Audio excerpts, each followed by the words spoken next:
this is gonna be a really, like, rambly stream.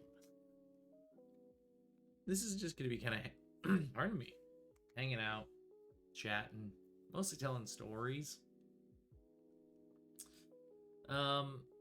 Because yesterday I got the notification from Twitter that I had been on Twitter for 4 years as Gila RPGs. Which, I don't know, it feels like fast, but also it feels like I've been there forever.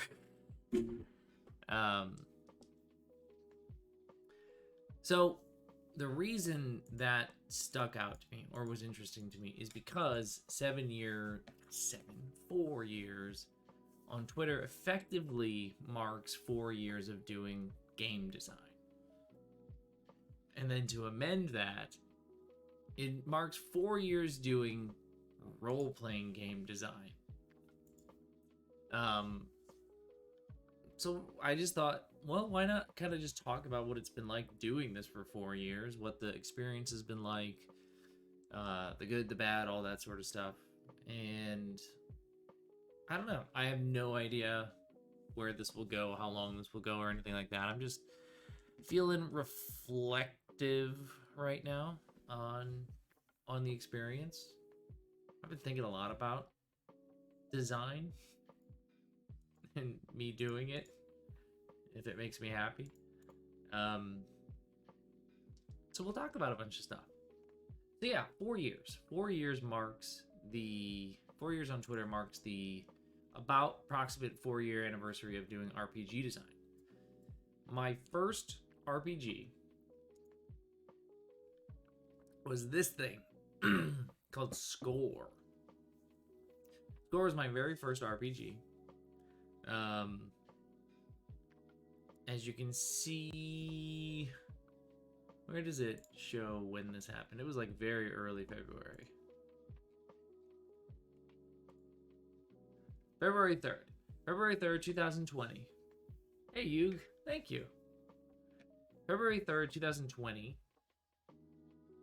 is when this project launched. This was my first project on Kickstarter. 24 hours in, 83% funded. Funded, looks like the next day. That's nice. That's great. That's good. The project ended, Score, with 103 backers, $1,000 raised. This was during Zine Quest. Zine Quest 4 years ago, which I think was the first Zine Quest.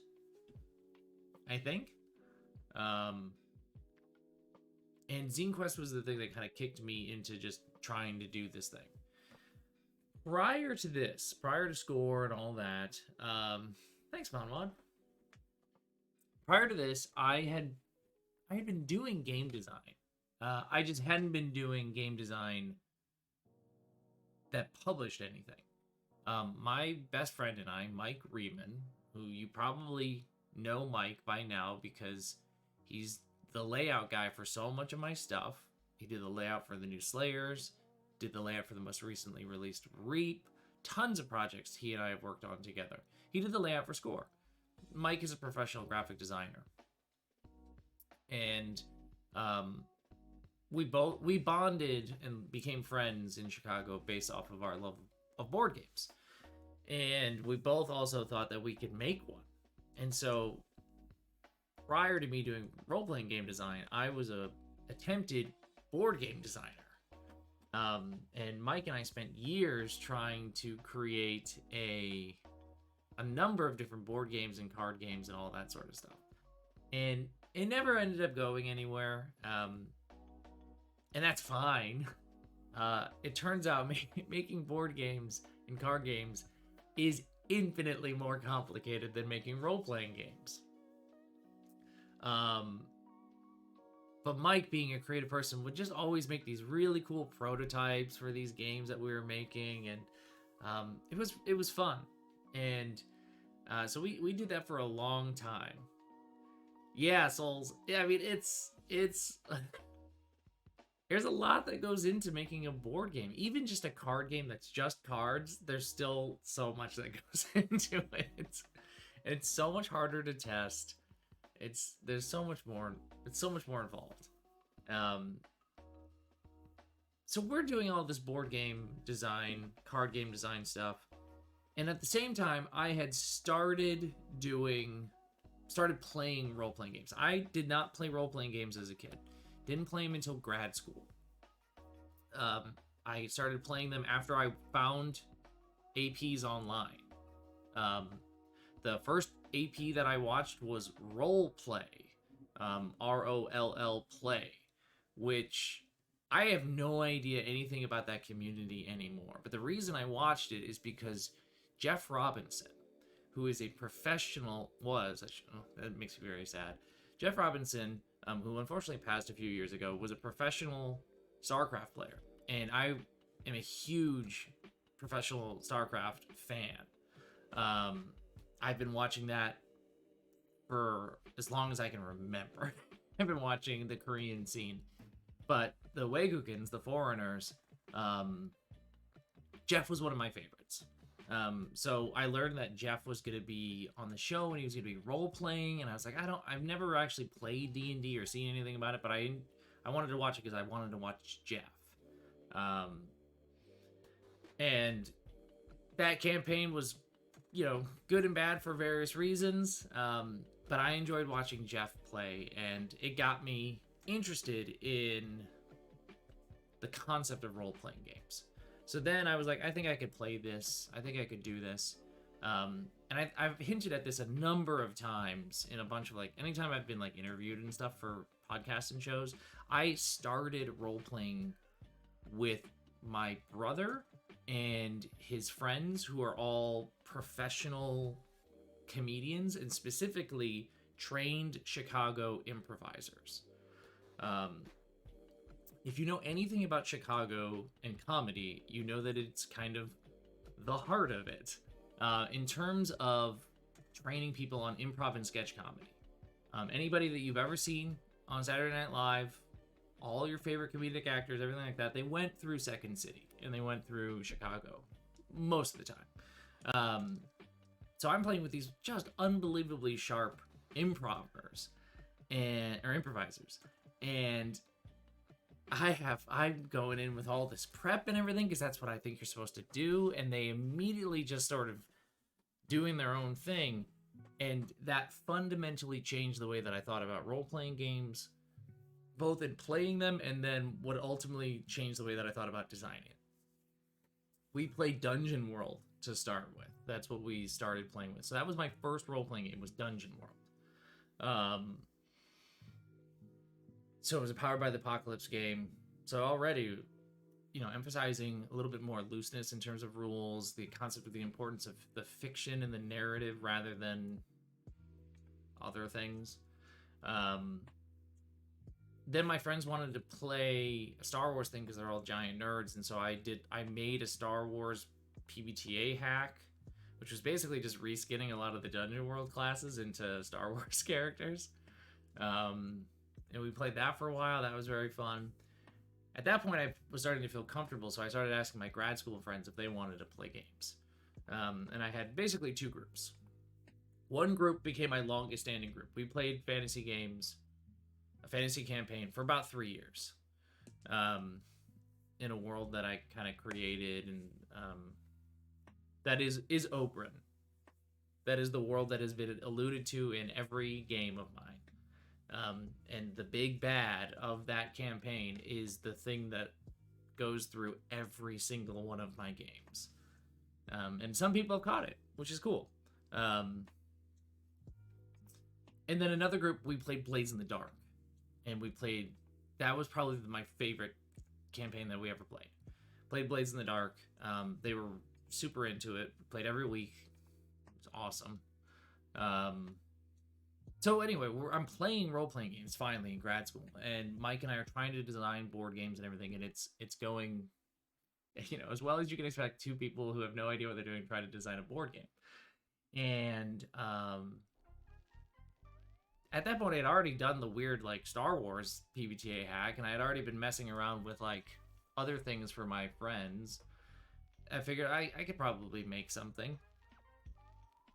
And so I created the rules to score, which honestly are weird rules. They're weird rules. I'm not going to get into them now. They're interesting. It's a weird system, but it's based off of my love of heists. And I spent an inordinate amount of time in grad school playing Payday 2 with my friends. And I was like, well, I'll translate that to a role-playing game. And thus began my career of translating video games into role-playing games. And like, amazingly, I have no idea how, but Score was nominated for an Emmy for Best Rules, which was like, that was very weird. I you know, I was a relative absolute nobody, and somehow got recognized by the Emmys, which was very cool. And then I got nominated like 3 years in a row for Best Rules with Score, Slayers, and Nova. And that was really cool. That let me kind of basically know that I'm good at this. You shouldn't put all your weight into awards and stuff, but it was cool. So yeah, Score, I don't know, somehow got popular. It was my very first piece of art that I ever commissioned was this cover, which is on the cover of the game. I have it over there. I don't have it handy. Maybe I have it right here. No, I know. Anyway, a friend of Mike's, was an artist, and she drew these goofy guys. These are the robbers. And then Mike's brother did the interior art for the here's Kaylee's original art. And then yeah, I don't even look at this is all the Kickstarter pages. That's all it is because I had no idea what to do. So yeah, that was the first thing. And then after that, hopped onto Twitter, tried to get noticed, tried to become part of the scene, so to speak, started connecting with people. And basically kind of like two things happened that helped me like meet more people. One is I wrote Corvid Court. Oh, by the way, all of this happens and then the pandemic happens, right?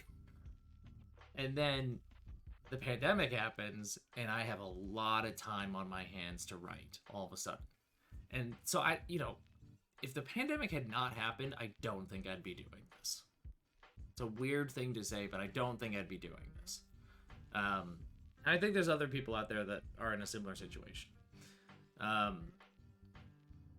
So we got nothing but time on our hands, and same. Nothing but time on our hands. I'm playing Destiny. There's this one. You can choose what your animation is when you spawn into a location. And there's one animation where a character emerges from a cloud of crows. And I thought that was the coolest thing ever. And I thought I could make an entire game based off of that premise. And that's where Corvid Court came from, which is a game about birds, or people who are like birds, it's unclear exactly, do crime. They're really bad people doing bad things. And yes, thus began the Crow Saga. And I wrote Corvid Court in about 48 hours. It was just an idea that was in my head. It uses a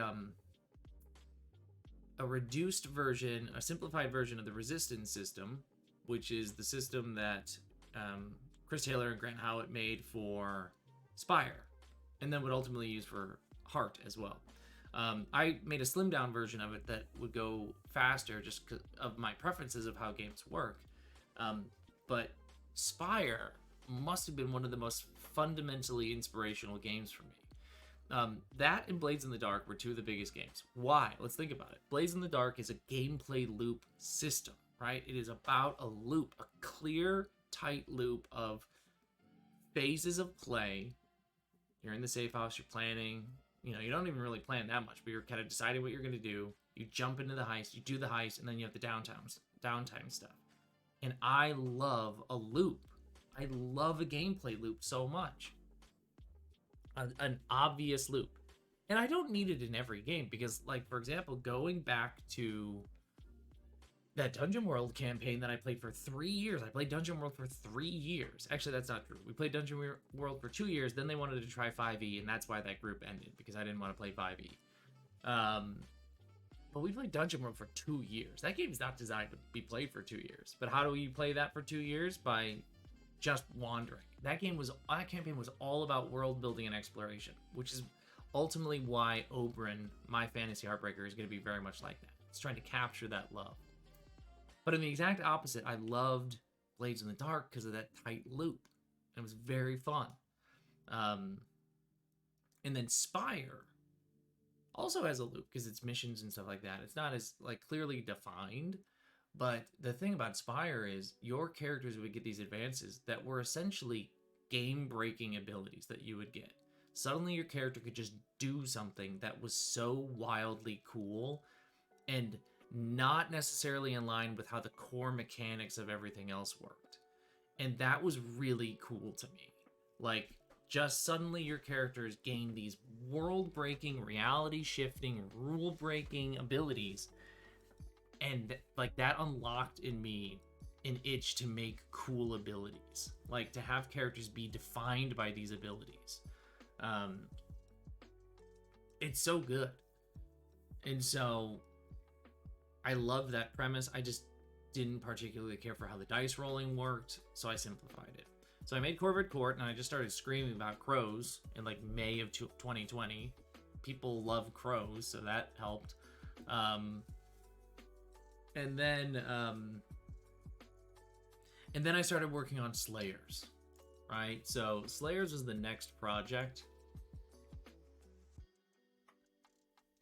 When the hell did Slayers actually launch? Because this will show you like everything. Slayers launched June of that year, right? So 4 months later, Slayers gets launched.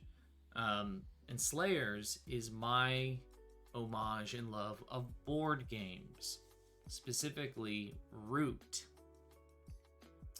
Why? Because board games figured out something a long time ago that I think role-playing games still struggle with, which is the idea of embracing asymmetry in games. So I forgot about like the old art, because it doesn't look like this anymore. It's different now, you know. Anyway, what do I mean by that? Asymmetry. Great question. So, let me use the board game example that was the inspiration. In Root is a game where you play as various woodland factions and you're trying to control the forest or win the game by getting X number of victory points. But every single player is going to play the game differently. They're going to have an entirely different rule set for how they play the game, essentially. There's a very small set of like core mechanics that everybody kind of interacts with, but largely how your faction is going to work is going to be so different than everybody else. That's asymmetry. So we are not playing by the same rules. We're almost not even playing the same game as each other. Shadowrun is kind of like that, right? In terms of like the hacking is so different than everything else, and everyone's kind of got their own thing. But like I'm talking wildly different mechanics here in Root in terms of like one player is just controlling a little raccoon, and then another person's controlling an entire like bird empire. I think also, Root is largely later games are largely responsible for my 4-letter word naming convention. And so the cool thing about asymmetry, there's a couple of cool things about asymmetry. One is it lets people buy into the game at a degree of complexity that they want. There are some factions in Root that are just simpler to play than others, and you can choose to do the more or less complicated faction. The other thing is, when you're playing as your faction, you really feel like the rules are supporting what that type of play is, rather than hamstringing everybody to play by the same thing and trying to get the feel through other things. And that was the premise then of Slayers. I had already been working on a gunslinger game that used the reload mechanic for the gunslinger, and I was already working on a Street Fighter-like game, which is where the blade combo thing came from. And I was like, can I just smash these things together? There's got to be a way, even though they had wildly different mechanics. And I figured it out. And that's how Slayers works, is every single class is just very different in terms of how they roll dice and what they do and everything like that, so that you feel like your class. And it's in the rulebook and everything like that. I am fundamentally disappointed by things and this is me coming off the tail end of like playing D&D and stuff like that, and like having the wizard and the fighter both doing wildly different things. One person's like changing reality and the other person is swinging like this legendary sword, and they're both rolling a d20 and adding a modifier. And it's like, how does that make you feel, right? Aren't you just kind of the same person at that point? It was really dissatisfying to me. So I made a game where everybody does very different things. And it was it might still be my most successful game. It's one of my most popular. It sells still at conventions because people want a fantasy game, but they don't want D&D, and they want to try something different. And once you explain the core premise, people are into it. And then it also has like a wicked number of people who've just made their own stuff, which is really cool. The third-party content for Slayers is awesome. There's just so much stuff out there, which is cool.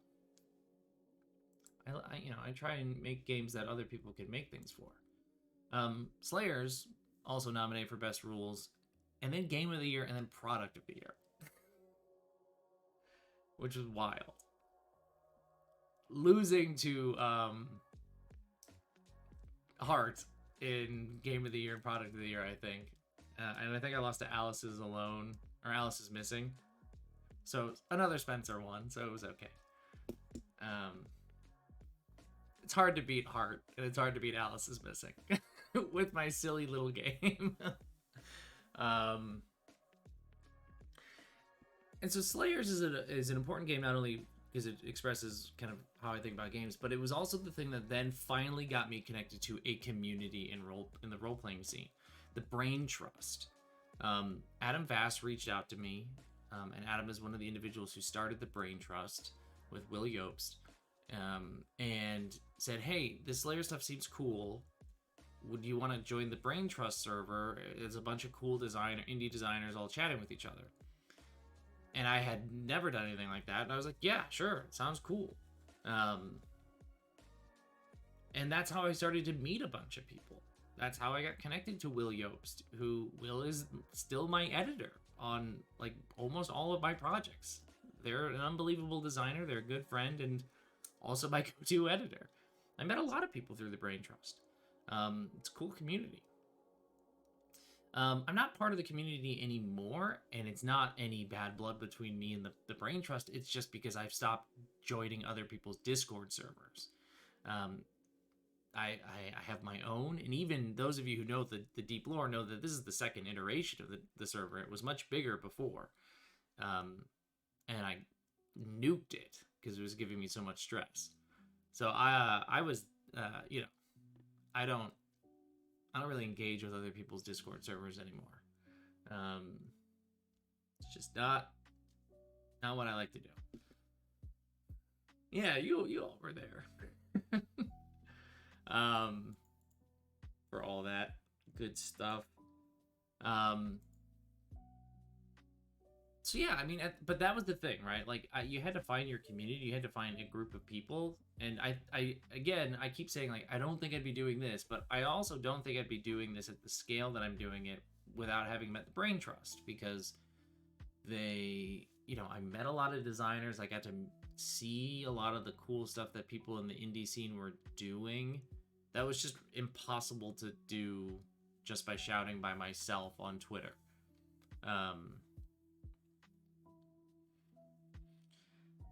And then kind of from that point on, it was just a matter of building. Building and building and building. We're not going to go through every project that I've ever done or anything like that. That wouldn't be like a good use of our time. But I think it's important to kind of understand like the history of how I got started, to understand like how I'm doing today and what I'm thinking about stuff today.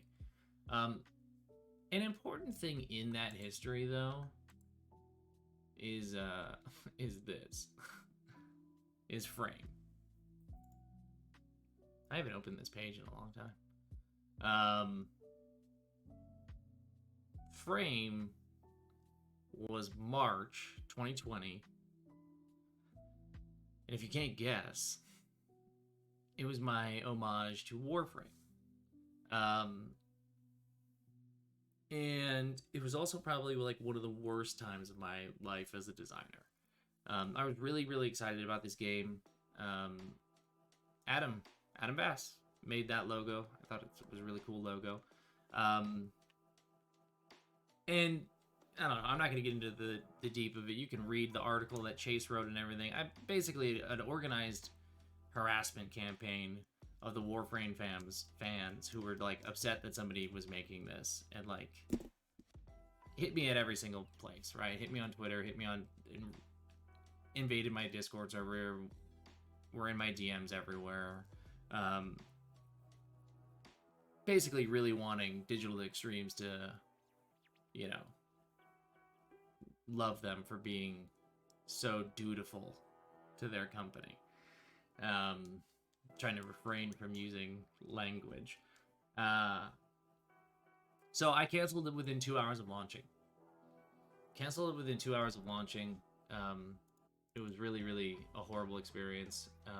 You can buy Frame right now for $5,000 on itch. That's how much it costs. I want Digital Extremes to be the ones to buy it. I have learned, like, after the fact that they were aware of the game and were completely fine with it, which is, like, real cool to know. But it really, really put a sour taste in my mouth. It made me feel like I just don't want to do this anymore. But what did I do instead? I made Lumen. So less than a month after that, I said, okay, I'll design a system that lets me and other people make games that Frame essentially was the first Lumen game that used like the Lumen rules. Light is really the first Lumen game. Light was another one of those 48-hour games. Wrote it at the very end of my first year of doing game design, which is my Destiny love letter. I just said, I'm gonna just make this, and I'm really, really proud of Lumen.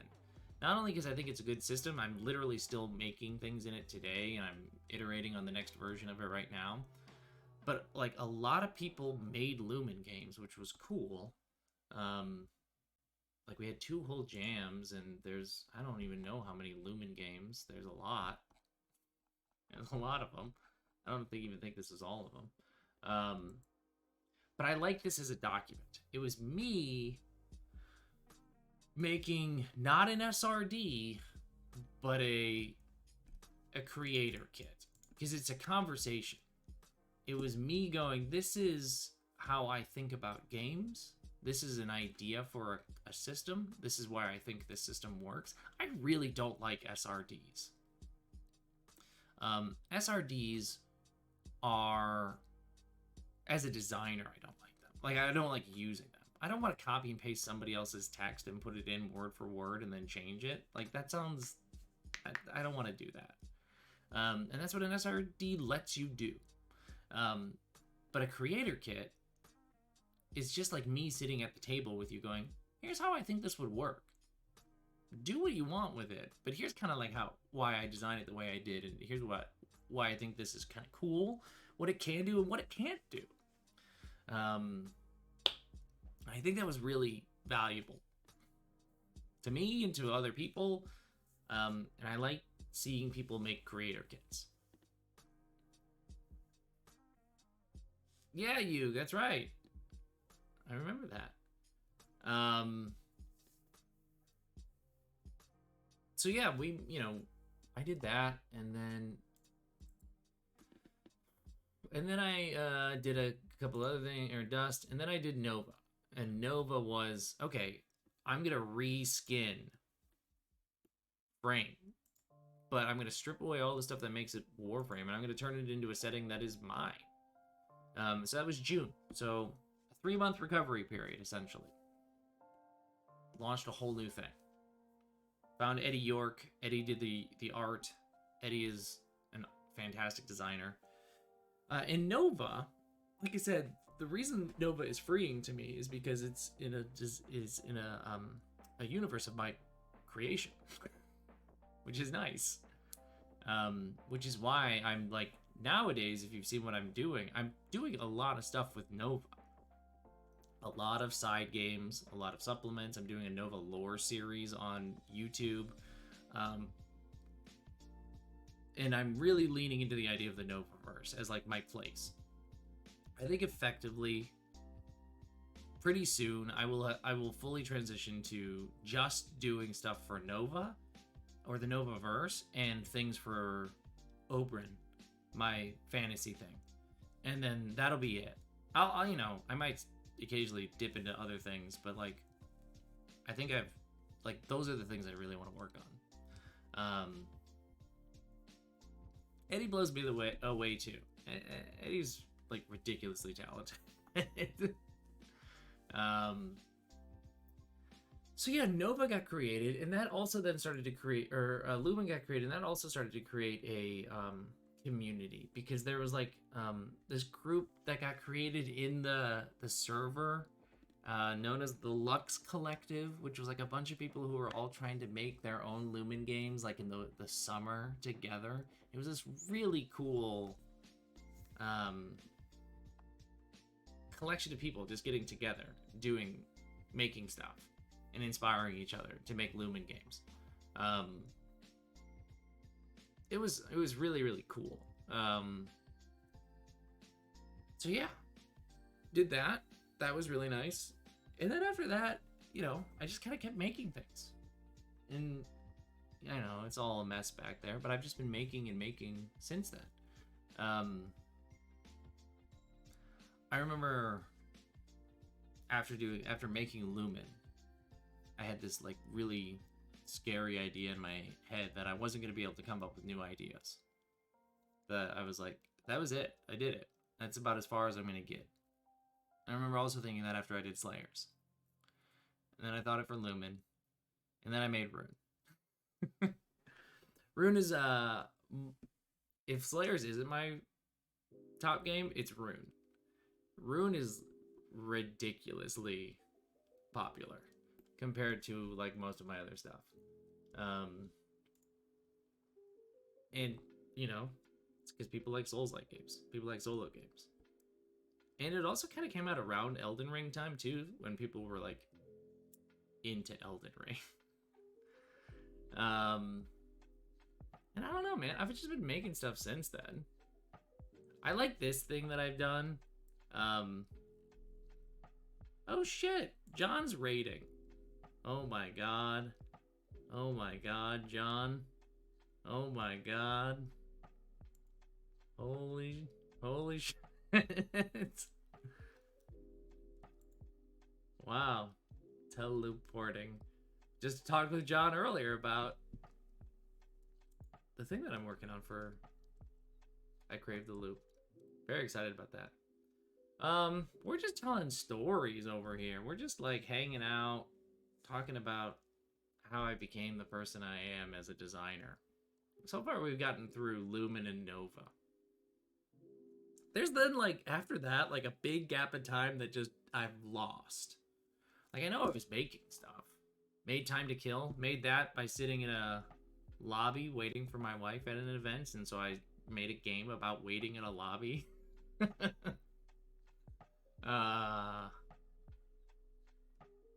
that's super kind of you, John. Thank you. Yeah, 4 years of doing this essentially, which is kind of wild.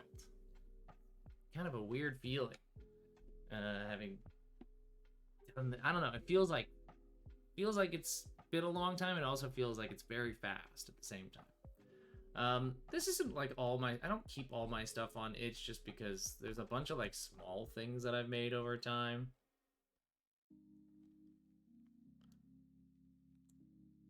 There's Brave. You can buy for $5,000. I love this one. I made a game about how much I hate the Myers-Briggs. Look at that. How much I love crows. Anyway, I made a bunch of weird small stuff. That's awesome, Soul. 3 years. That rocks. Congrats. So yeah. Then I started doing conventions. That's kind of the next major thing to talk about is conventions. Our very first convention we did was PAX Unplugged. And it was just Mike and I think we only had like 5 games there. And we had a blast. It was so much fun. I had been to PAX Unplugged before as a attendee, but not as a exhibitor. It was really, really fun. That's when I finally got to start meeting people. And actually, before that, I was really struggling. That October before then, I felt so disconnected and burned out. And I happened to be in Pittsburgh for a convention for my real job as a psychologist. And 2 wonderful people, good friends of mine in the design community, live in Pittsburgh. Tyler Crumrine and Adam Bell. And they were kind enough to invite me to just check in on me and get lunch. And it was really, really nice. And that got me to get to go to PAX. PAX was great. Got to see people for the first time, actually see people, which was cool. Then started going to other conventions. Went to Gen Con. Done PAX again. Did Origins. Never do Origins. Origins is the worst convention to exhibit at. It was really, really bad. Everybody that I talked to, everyone I talked to, had a miserable time at Origins. Yeah, John, it's really helpful to just reconnect. And I think it's we'll talk about this next, of just the saga of social media and how it's I don't know, killing me right now. And yeah, it's I need it. I need to be able to see people in person. Why is Origins bad? That's a great question. Origins is, I'm sure it's a perfectly fun convention to go to if you're going to play board games. If you're going to play board games, it seems pretty cool. If you want to buy knickknacks and trinkets, you got all the knickknacks and trinkets you could ever want. If you're trying to sell games, no one's going to buy your games. Everybody that I talk to, design, role-playing game and board game people, I talk to big people in the board game.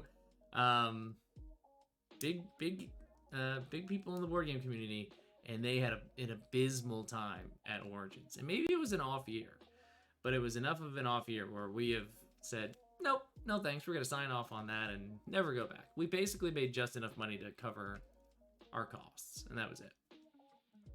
And yeah, it is very merch heavy. Yes. So if you're selling keychains and wands and all that sort of stuff, dice, people will buy your stuff for sure. But if you're trying to sell games, nah. And that's an interesting thing, John, and maybe that's what we'll talk about next, is being on social media. That idea of it's where we need to promote things. And obviously it is, to a certain degree, right? I wouldn't be doing this to the degree that I am had I not made connections with people through social media. I have a pretty, I don't know, decent sized Twitter presence, I feel like. I'm just shy of 7,000. And in the beginning, that felt, when I had 3,000 or whatever like that, 3,000 people actually engaged with me. Now I've got like I said, about shy of 7,000, and nothing gets engagement anymore. Nothing. And that's probably partly my fault because I don't regularly interact with the site anymore. I have not looked at my feed since October or September of last year, so like 5 months or so.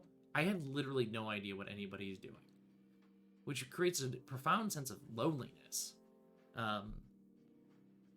Because I'm not in anybody's Discord servers anymore. I nuked my previous one, and now it's much smaller and just design focused. And so I don't talk to people unless they come to these streams. This is really the only time I talk to people, or at conventions. That's interesting to see those numbers about engagement and impressions. Certainly tracks with what I've experienced. But maybe my stuff has dropped too because I'm not posting. I post like promo for the most part, or like random little things to try and hype, but really nothing else. And I'm not engaging with anybody's stuff. And maybe the algorithm punishes me for that. But yeah, I just couldn't do it anymore. I still can't. Twitter and just social media in general are like, they kill me. They hurt my brain. They literally hurt my brain. That's why the original Discord server had to be closed, because it got too big and people were just like, I don't know, saying really, really dumb shit all the time. And nobody should ever have unrestricted 24/7 access to you. And that's kind of what you have when you have a Discord server and you're like eternally online. It's not good. Not good for your brain. I'm a brainologist. And so, I at this point, I feel very disconnected from the community. And so going back to John's thing of the eternal question, or the eternal struggle of promote my material on social media. Here's a fun fact for you. I love being extremely transparent about my numbers and stuff. I do my end of the year annual review every year. I talk about all kinds of numbers, social media numbers, but also money. Because I think that's important for us to be open about these things so that we can, I don't know. It's just, I'm a scientist. So, science is important to me and data is important to me.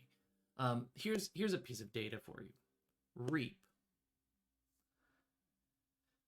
That launched last Tuesday, so not 2 days ago, but so 9 days ago or whatever. The day that Reap launched, it had a decent amount of people interacting on the post itself, right? All right, that's pretty good. 158 likes, 69 retweets. You want to know how many copies of Reap I sold on launch day? 2. And now you might be thinking, well, yeah, of course it's low because you just launched it and a bunch of people got it on Kickstarter, so, not a bunch of people are going to buy it immediately. That's an interesting theory, and I think that's a perfectly acceptable theory. I have 2 counterpoints, though. One is, look at Rune's launch by comparison, which was a bigger Kickstarter, had about 400 more people back it, launched, and it had, I don't know. Can't do the percentages in my head because it's so astronomically bigger of a launch compared to Reap. And so, like, the Twitter engagement thing is one thing. Like, so the engagement doesn't necessarily lead to sales. And then what I did is the next day I sent out an email through Itch's service, which you can do, to all of the people who own Rune. And what did I see? A massive spike in sales when I interacted with people through Itch. So that was really interesting, right? But the sources that I've used to rely on, Twitter primarily, are not paying off. They haven't paid off in a while. But the email really did. which is also really interesting to me because everybody's always said you should have a mailing list. Mailing lists always pay off, and my mailing list has never paid off. Never. It's never been the thing for me. Twitter has always been the thing for me. It has universally been way more effective of a tool for me until recently. And now, suddenly there's a switch. Now, the itch email in particular, and the itch feed, did it. Interacted with people. People went and then were like, oh, I'll check out this game. It was interesting. It's interesting, man. So anyway, here we are. 4 years now. Right? 4 years. What are my goals? What do I want to do? Where am I at right now? Well, I don't know. I don't know. We all go through this. Go through feelings of burnout and everything like that. I'm feeling burned out. I'm feeling burned out. I'm feeling disconnected. The disconnect was important for me for like mental health, but then like really saps motivation when you're not like around people getting excited about all their stuff all the time. And I think what I need to do is to go back to that point that I made earlier about what is the future of what I am working on as a creative person look like. And I think it kind of looks like this. I think I keep doing design streams because I think design streams are really fun. I like this. I like doing this a lot. This is nice for me. I like chatting with you all. I like just talking about my ideas.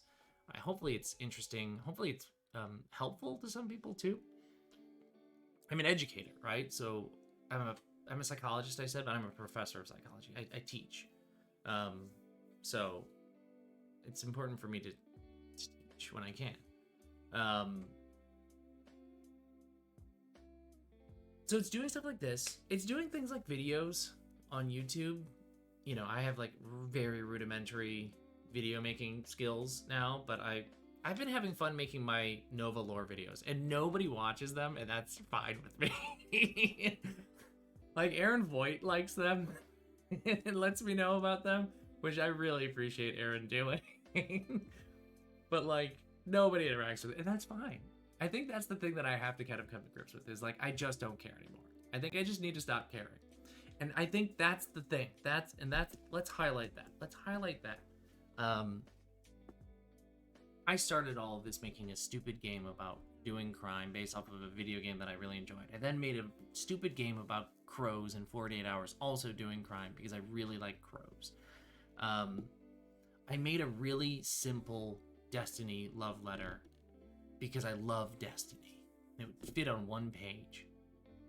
And those were like that was like the most fun I had doing design. And I've kind of lost that, right? I make bigger and bigger things now. I can't make anything zine sized anymore. I thought I was going to do Zine Quest. I thought I had something that was zine sized, and it turns out I was wrong about that.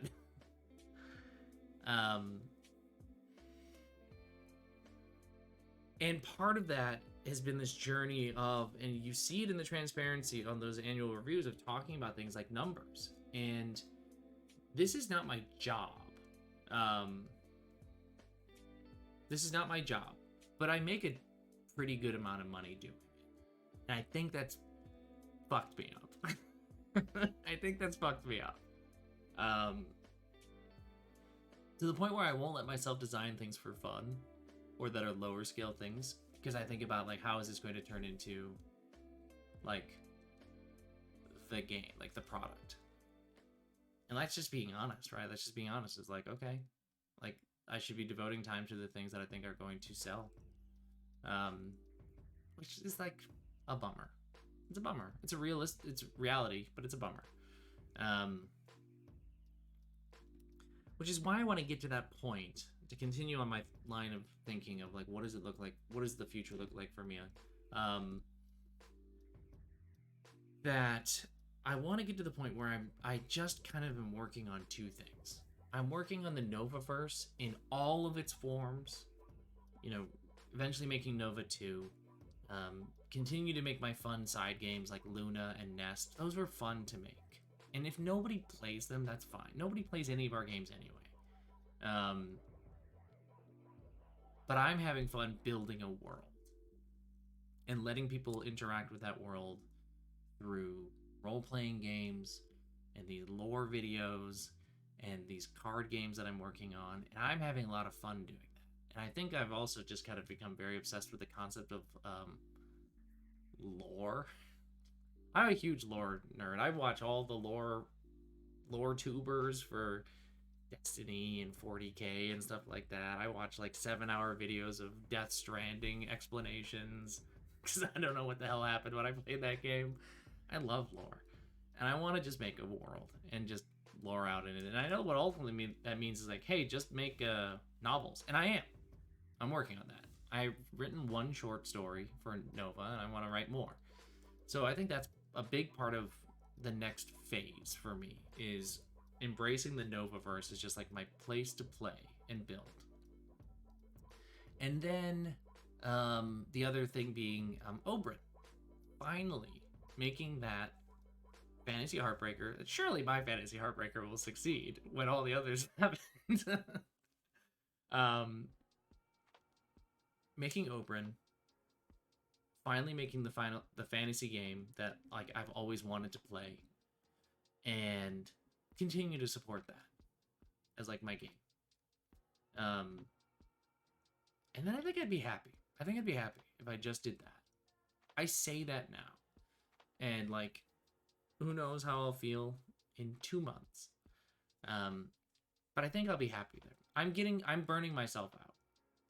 I'm burning myself out because I'm trying to build too many things. I mean, just look at my stupid project lists that are like absurdly long. Like, oh yeah, go ahead, work on all of these things. These are surely all projects that I'm going to make, right?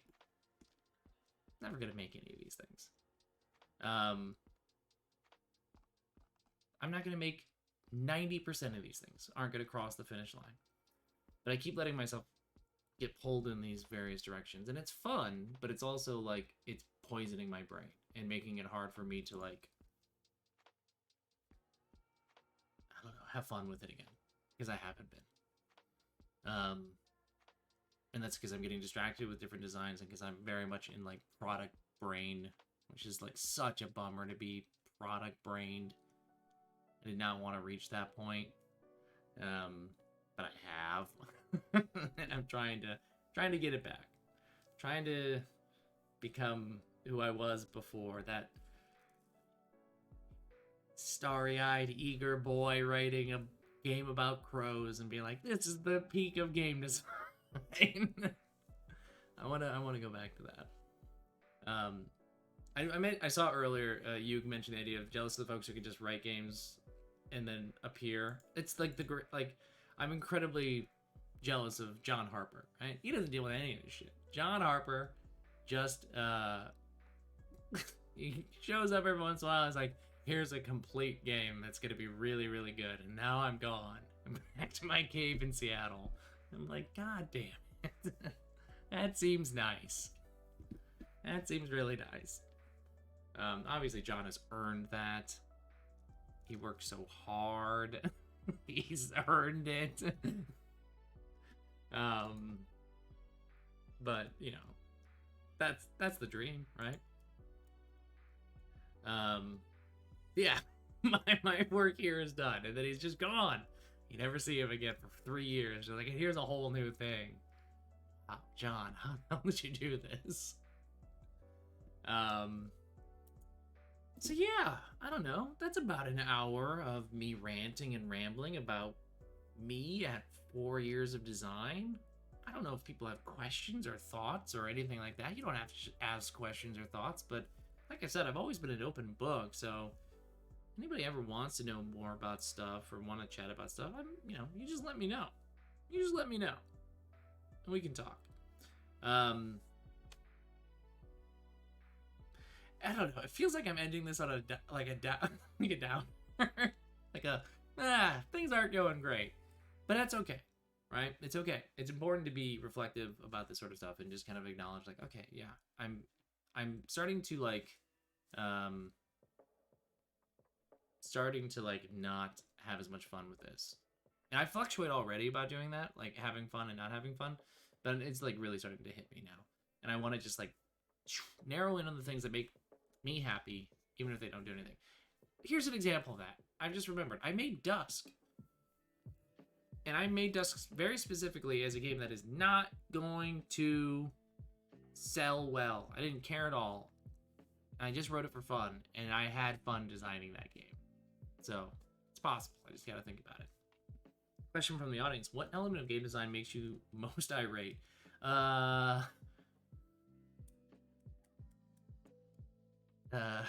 Unsolicited advice, probably. There's no advice I hate more than unsolicited advice. I can probably count on 1 to 2 hands the number of people whose design thoughts I actually care about. That sounds like a really arrogant and maybe like mean thing to say, but it's honest, right? Like, this is the thing that we should all do, which is design the game that we want to play and make, right? Rather than making a game that we think other people will enjoy. So when I design games, I'm designing it with systems in place that fit how I like to play games and what I like to do. And so if you're like a rando, I have no idea who you are. Even if I know who you are, I probably just don't care what you think about the design of the game. It's just, I don't know. It's a weird thing. I don't know. As like an example, I'm sure people who do other art, because I consider games art, right? People who do other art, like, they don't need to care about, like, they shouldn't care what other people think about their art, right? You shouldn't then start changing your technique and style because some rando that you don't give a shit about told you should do it this way, it would be better, or I would like this more if you did it this way. So I don't know, just don't listen to people. That's my advice. Literally just make the game that you want to make. And even if everybody else thinks it sucks and you think it rules, that's all that matters. Right? No game will ever make everybody happy. Even the world's most popular role-playing game doesn't make everybody happy. So just don't listen to people. That's my advice. Don't listen to people. Yeah. That's that. Yeah, John, I think it's a good idea, right? I still lets it, I still get bothered by it when like random people are like, I would like it if you did this instead, and it makes me angry. I wish it didn't, but it does, and it's just like I don't care. I don't care what you would want the game to be. The game is what I want it to be. And so, I don't know. That's probably the thing that makes me the most irate. And then the adjoining advice of don't listen to people. Yeah, right? Like, don't write the game for people who aren't going to play it anyways. Let's all be honest. Most people aren't going to play most of the games we write. So, like, don't write a game for a hypothetical person who's never going to actually pick it up off the shelf and play it with their friends. Or not even a hypothetical person. A literal person who's telling you this and you're just like, I don't need to listen to this person. That's my thoughts. Yeah, I don't know. There's probably other things to talk about, but I came into this with no plan. I came into this just to kind of tell a little bit of history, a little bit of story, a little bit of insight. Hopefully this has been helpful. If folks still have questions, obviously you can leave them there, or this will be up as a VOD and you can leave them as comments and I can get around to them. Or you can just reach out to me somewhere. That also works. But yeah, that's me. That's me after 4 years. I'm good.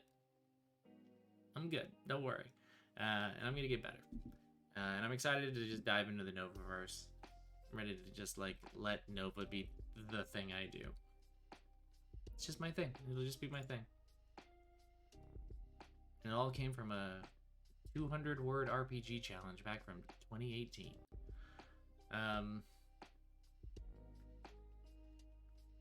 That's actually, yeah, that's very true, Yug, right?